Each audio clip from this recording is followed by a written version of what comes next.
FM.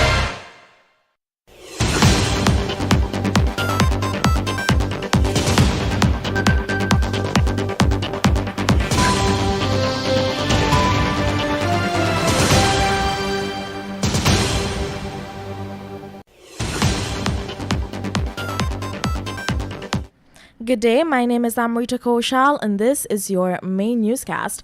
In the headlines, after withdrawing $126 billion illegally from oil fund, government now tables motion seeking parliamentary approval to cover tracks.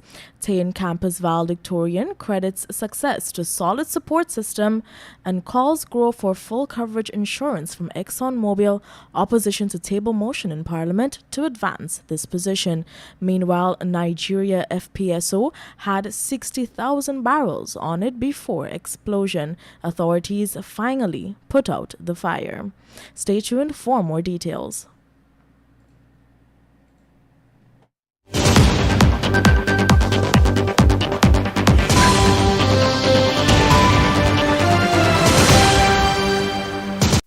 Nothing in life is free, but the MyDigiCell app is. You don't need to be on a data plan to use the app. You can conveniently chat with Ruby or an agent for help. Check your account balance, activate a Prime bundle, or gift it to a friend. Send credit. Check the Georgetown and Burpees Bridge schedules. Activate a roaming plan. Play Shake to Win for cool prizes. So don't worry about a data plan, buddy. Download the MyDigiCell app from the Google Play Store or the Apple App Store today. Digicel, better together.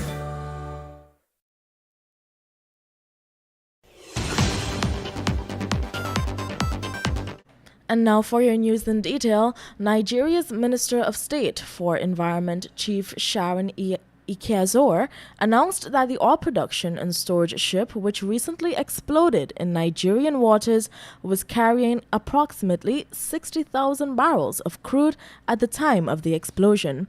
An official of the Sheba Oil Exploration and Production Company Limited, Ikemefuna Okafor, had confirmed last Thursday that a FPSO vessel named Trinity Spirit erupted in flames in Ukpokoti on the coast of Nigeria's southern Delta State.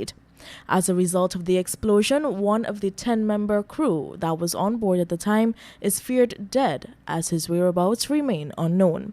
The fire has since been extinguished, and that the National Oil Spill Detection Response Agency will go for an overflight on Sunday and Monday to monitor the situation of crude spill in the sea. Moving on, we now tell you opposition member of parliament and shadow oil and gas minister David Patterson noted that among the several motions that he has in store to be tabled in the National Assembly is a motion calling for full coverage insurance, and that this is part of his efforts to secure full coverage insurance for Guyana before an oil disaster strikes. Quote-unquote, Guyana obtaining full coverage insurance for the oil and gas sector is very important, and we have always wanted that for Guyana to protect us in the event of an oil spill. He noted that since 2015, the parent company of EEPGL has steered clear of being tied to full coverage insurance for its Stabroek Block projects, which are certain to deliver multi-billion-dollar profits on an annual basis. Instead, it has placed only its subsidiary on the hook if such an eventuality occurs offshore. And on that note, we now tell you 1 week after presenting its $553 billion budget for this year, and including monies withdrawn illegally from the Natural Resource Fund or the oil account, the PPPP government is now scrambling to seek parliamentary approval to cover itself from possible legal action by civil society members. On February 1st, 2022, after analysts spoke against the illegal manner in which the oil money was deducted from the fund and incorporated into the budget, the government quickly submitted a motion to the National Assembly seeking approval to include the sums into the national estimates for this year.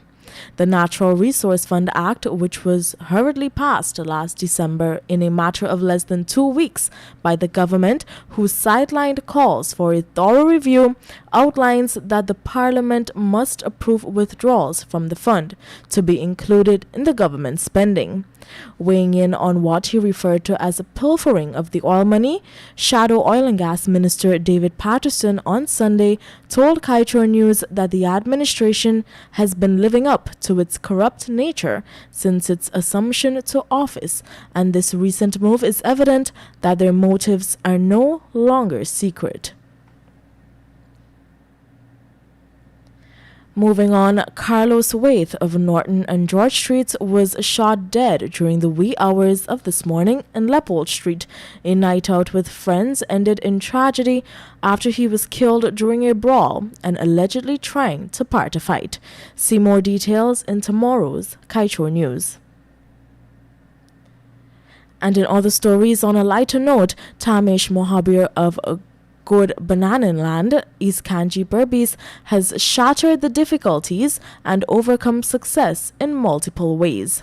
His most recent achievement landed him the title of valedictorian of the University of Guyana, Tain campus in Berbice. Mohabir graduated with an astounding 4.0 GPA in the Bachelor's Degree in Education class of 2021.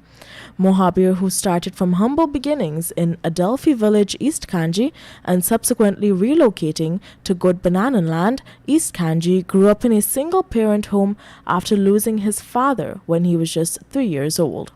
The long hours of study, the sacrifices, and the endurance of challenges had paid off. And see more details of this inspiring story in today's Kaieteur News. And now for your COVID-19 update. According to the Ministry of Health, an 89-year-old woman from Region 4 who tested positive for the virus has died on Sunday while receiving treatment at a medical facility. As a result of this, Guyana's COVID-19 death toll has moved to 1,181. 196 new infections were recorded, taking the total number of confirmed cases in the country to 61,600. 15 patients were admitted into the ICU. 119 persons are in institutional isolation, 5,540 are in home isolation, and 17 in institutional quarantine. To date, a total of 54,745 persons have recovered from the virus. We now turn your attention to page 7 of the Kaieteur News, dedicated to being blunt. The Air Finale administration likes to boast about transparency. We at this publication know otherwise and have written at length about this.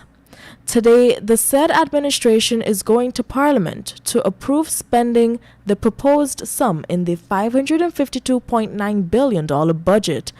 And what has it done? Reduced the time for scrutiny for certain spending, reduced the number of days for scrutiny of the biggest budget. So much for a transparent government. Time check for you, 12 hours 9. My name is Amrita Koshal, and this was your main newscast right here on Kaieteur Radio.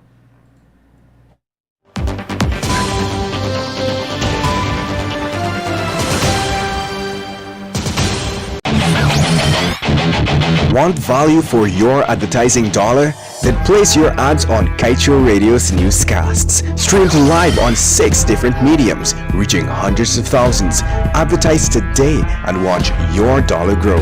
Call us on 225-8465 or 226-8210 today.